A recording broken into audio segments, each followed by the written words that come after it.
The offseason is officially here, and the Rams have one area of concern above all others.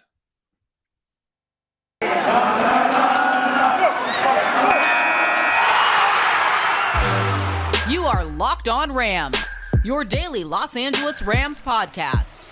Part of the Locked On Podcast Network, your team every day.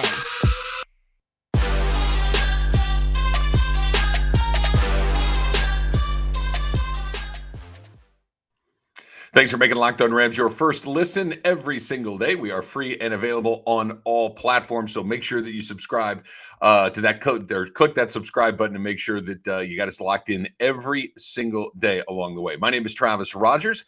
Thanks for checking us out. Of course, I do the Rams pregame show, halftime show, and postgame show, and have since the Rams returned to Los Angeles just a few years ago, and now have added a world championship to the list as well. Don't forget, you can follow me on Twitter at Travis Rogers. You can follow the Locked On Rams YouTube channel as well. Don't forget to subscribe to that also. Okay, today's pod, Locked On Rams, is brought to you by BetOnLine. Make sure you have BetOnline on your phone, on your laptop. You're covered across the board. So thanks to them for sponsoring today's show. Let's get right into this. Let's get right into what we're talking about. The Rams are done, right? The Rams won the Super Bowl. The Rams are now the defending world champions. The Rams are getting ready for the offseason like every other team. Theirs was delayed a little bit more than everybody other than the Cincinnati Bengals. But here we go. Here we go into the new season, the new part, getting ready for the draft. Even though you don't have any high draft picks, there's still going to be a lot of draft picks that you have to get your hands on. You're, of course, going to be active in free agency. You're going to be active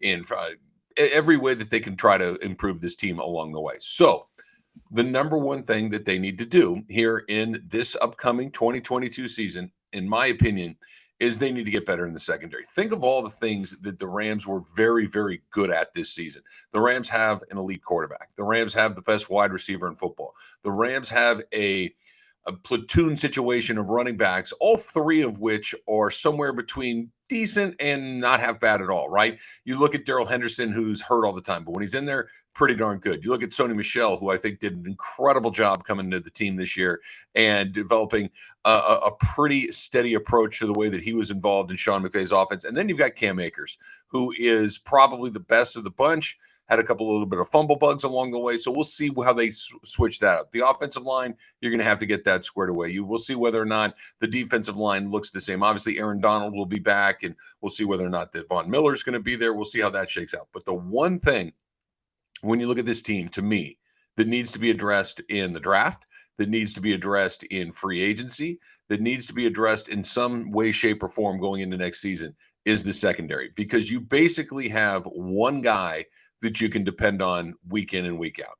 That one guy that you can depend on week in and week out is Jalen Ramsey, right? So let's put number 5 aside, and let's not worry too much about how he's going to look, how he's going to play, because even if his game does slip a little bit, it's still Jalen Ramsey. It's still going to be pretty good week in and week out. So you're pretty good on one side on your corners. The rest of it is very, very thin. Think about what we're talking about here. You're talking about on the other side, Darius Williams. Darius Williams 2 years ago was a very, very good player and was an integral part of what they were doing defensively. This last season, when he was in there, they went at him a lot, and there was a lot more success against him than there had been in previous seasons. I was talking to somebody inside the team. He was very close to losing his job to Dante Dion before Dante Dion went down.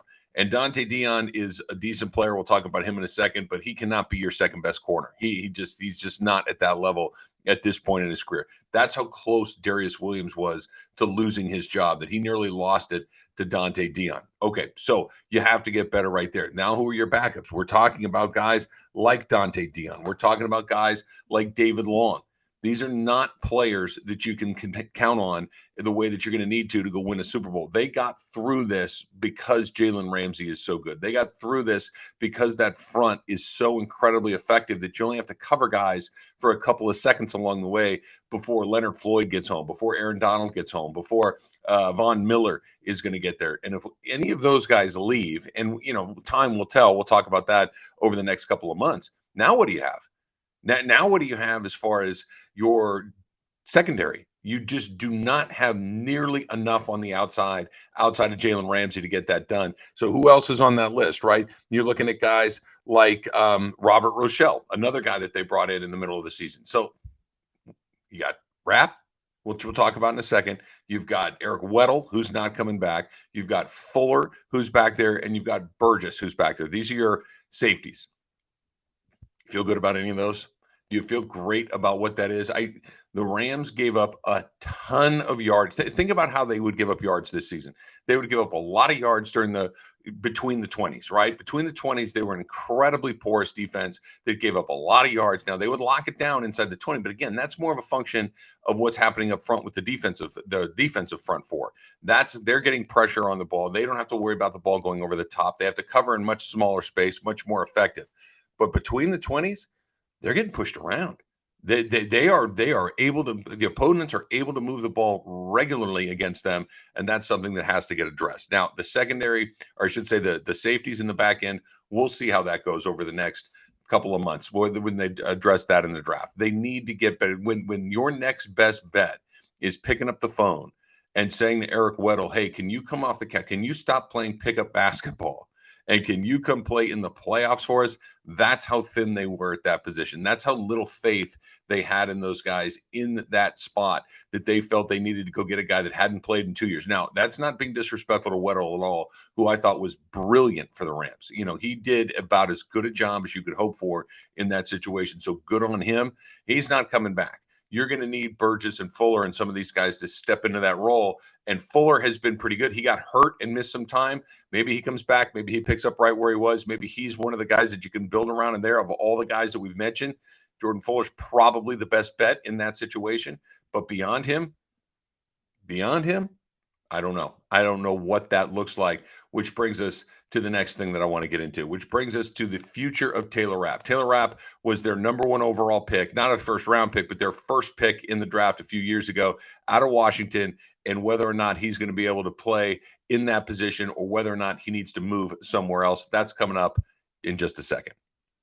This is important. This is about eating right. Taylor Rapp's going to want to listen to this along the way. Built Bar, of course, is what I'm talking about. Have you tried the Built Bar Puffs yet? If you haven't, you're missing out on one of Built Bar's best tasting bar. Puffs are the first ever protein-infused marshmallow. How good does that sound? They're fluffy. They're marshmallowy. They're not just a protein bar. They're a treat.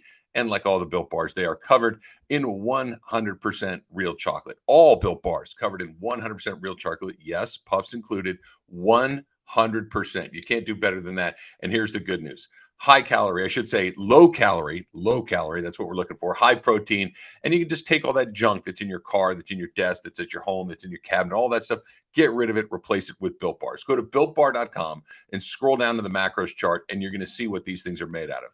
130 calories, 4 grams of sugar, 4 net carbs, 17 grams of protein. Compare that to some of the other things that are out there. 240 calories, 30 grams of sugar, and dozens of net carbs. You are not looking for that. And at Built Bar, they're all about the taste. They make it taste great first, then they figure out how to do all the other stuff as well. I don't know how they do it. It's not my job to figure out how to do it. They know how to do it. Go to Built.com, use the promo code LOCKED15 and get 15% off your order. Use promo code LOCKED15 to get 15% off at Built.com.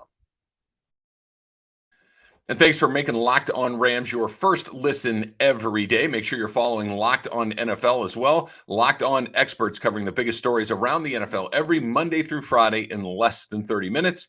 It also is free and available wherever you get your podcasts. Okay, so let's talk about Taylor Rapp and his future with the Rams and where his future with this team may be and which position might be best suited for him moving forward. What is Taylor Rapp particularly good at? He can hit, right? He can really bring it. He is an incredibly powerful, strong, fit guy who can absolutely run you over. When he's in a run situation, when he's basically playing linebacker, when he's up from deep and coming up into the middle area, right? When he's in that open area in the middle of the field, he's going to hit you, and he's going to hit you incredibly hard. What's he bad at? What does he struggle with? Obviously, right? What did we just talk about at the top of the pod? coverage. He is just not able to cover most guys in the NFL. He just doesn't have the speed. He does not have the get up and go that you're going to need to cover guys in the slot. Think about some of the ways that they were able to use guys, whether it's with George Kittle, right? George Kittle in the slot for the San Francisco 49ers, some other guys in the middle. When Jalen Ramsey's got to deal with the Debos or the DeAndre Hopkins or whoever it is, and Darius Williams is with a Brandon Ayuk or whoever might be on the other side, a Christian Kirk, for instance. Okay, now you've got one other guy that's left. You've got another guy that's a tight end or whoever it might be. Taylor Rapp struggles with those guys. He just does not have the speed. He's certainly strong enough and he's certainly willing to hit you, but he just doesn't quite have the speed to do it there. Where is another area of need for the Rams on this team? What's a position that we talked about a lot during the regular season? Me coming to Locked On Rams last month or so ago, we haven't talked about it a bunch here, but I'm assuming that it was mentioned over and over again because it was something that the Rams struggled with really all year long, and that's linebacker play. Now, the way that they go about it, they're basically using Floyd and Von Miller, who are linebackers, as defensive ends, right? They're lining them up right near the line of scrimmage and bringing those guys on damn near every play. The middle of the field was more often than not left open with Troy Reeder, Ernest Jones. These are the guys that are in that position. They're thin at linebacker. These guys were not highly drafted players. These guys, Troy Reeder's a 7th round pick out of Delaware, and now all of a sudden, here we go, and we're thin at linebacker. We have a safety who is big and strong and can hit you, but cannot run with most wide receivers, tight ends, running backs, or whoever you're asking him to cover up coming out of the backfield or out of the slot. Do you see the solution here? Do you see what looks like a pretty good fit? If I'm Taylor Rapp, I am pulling up a chair. I am making sure that I am eating and eating and eating and eating, and I'm putting on some weight, and I'm going to make sure that I continue to get bigger, and I'm going to become a linebacker. And I'm going to find a way to play in the middle of that field because that's what he's good at. He can cover in those little tight areas like that. That's fine. It's when the play gets extended. It's when the play gets over the top. It's when he's got to chase a guy across the entire length of the field that he really struggles with. He does not have that kind of speed. What he does have is that kind of power. Now, he's going to have to put on some weight along the way. He's not going to be able to play it at the same weight that he plays it at safety.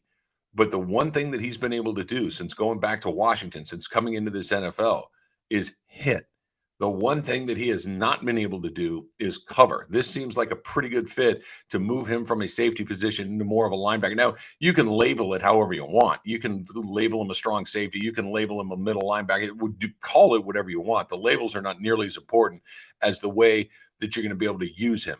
Because now it frees you up to go find somebody in the back. Maybe you use Burgess more. Maybe it's just Jordan Fuller. Maybe you turn Nick Scott loose in that particular spot, who started to play better towards the end of the year.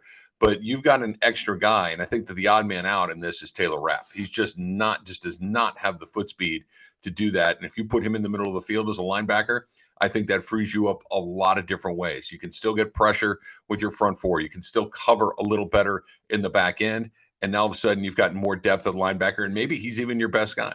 Troy Reeder's an interesting player. He'll make some big plays. He's another guy that'll hit you. He's another guy that can get side to side, but he is not a great athlete in the sense that a lot of those guys in the middle are. He's not a guy that is going to be blowing up plays left and right. He's a decent enough tackler, but that seemed to be the soft spot of the Rams.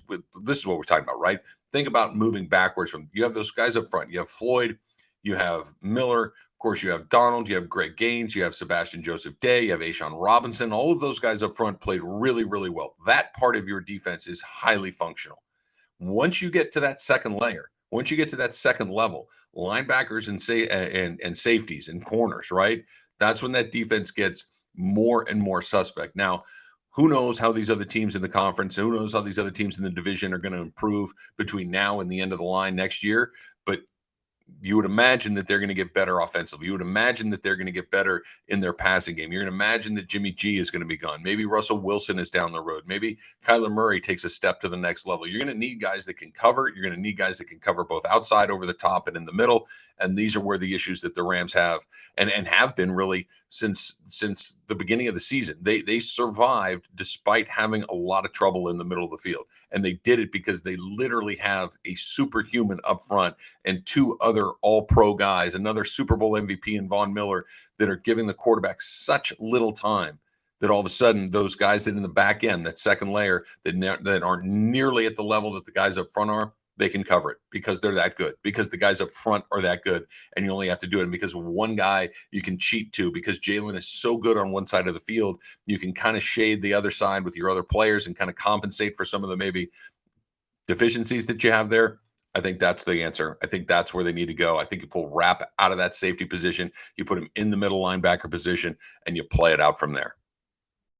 Okay, coming up next, the Rams have lost not one, but potentially three other coaches. The brain drain going on the Los Angeles coaching staff. That is coming up next, but not before Bet Online, right? Football, sigh. It's over for the season, but basketball, we just saw the All-Star game the other night. Basketball is still full steam ahead. Pro ball, college ball, from the latest odds, totals, player performance props to where the next fired coach is going to land. BetOnline.net is the number one spot for all of your sports betting needs.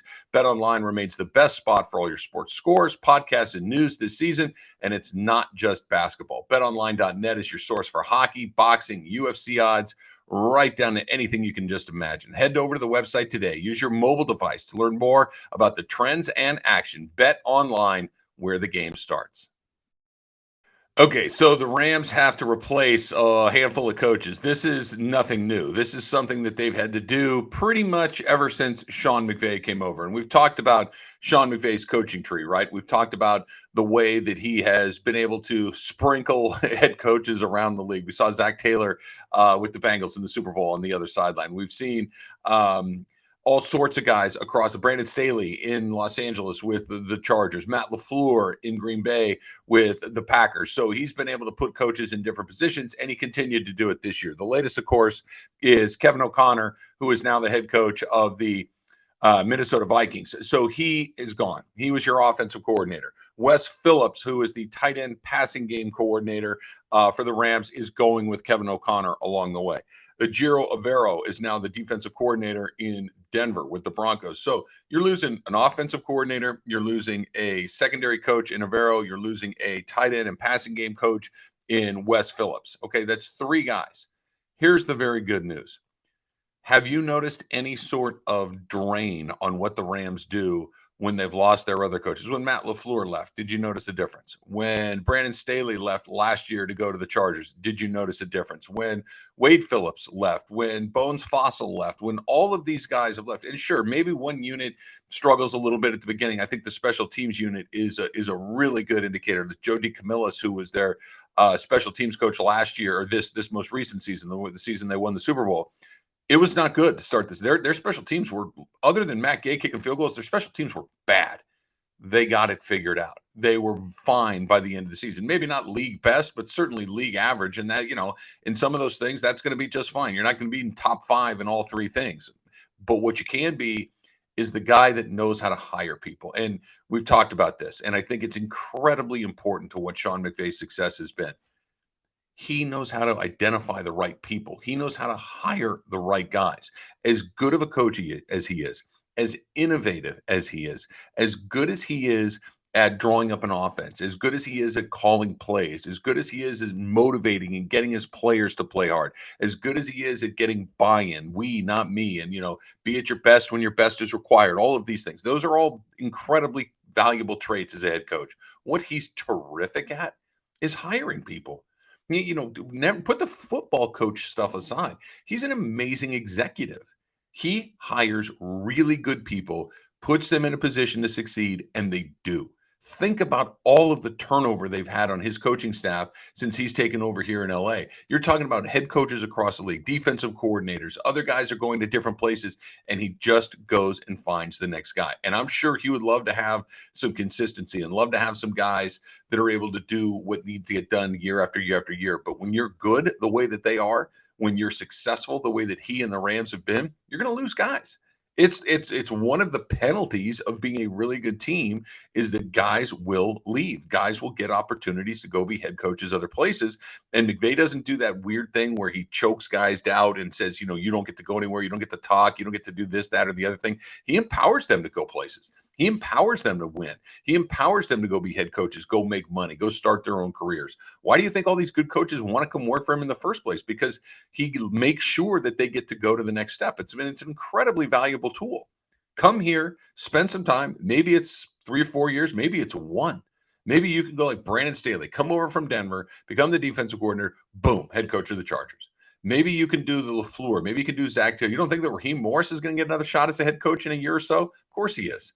Of course he is. That's how it goes. The Rams are good like that. Sean McVay is good like that. If you're somewhere else and you start to see this sort of brain drain on teams and they're leaving and you're losing a coordinator here and there, it eventually is going to catch up to you.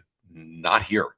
Not here and not so far. Maybe at some point it'll swing back around and will become a something that they need to deal with, but not so far. And as long as McVay is here, look, Kevin O'Connor is the offensive was the offensive coordinator of the LA Rams. Fine. Fine. You can call yourself, I guess I could be called the offensive coordinator of the LA Rams. Sean McVay's running the offense. Sean McVay's the guy that's going to decide what they do, how they do it, how it's implemented, all of those things. He's the offensive play caller. He's the one, you've seen him with the giant Denny's menu in front of his face in the middle of the game, calling the plays. He's the one that makes all of the important decisions. I'm sure that he gets plenty of help, and I'm sure that these guys are very valuable components to what it is that he does.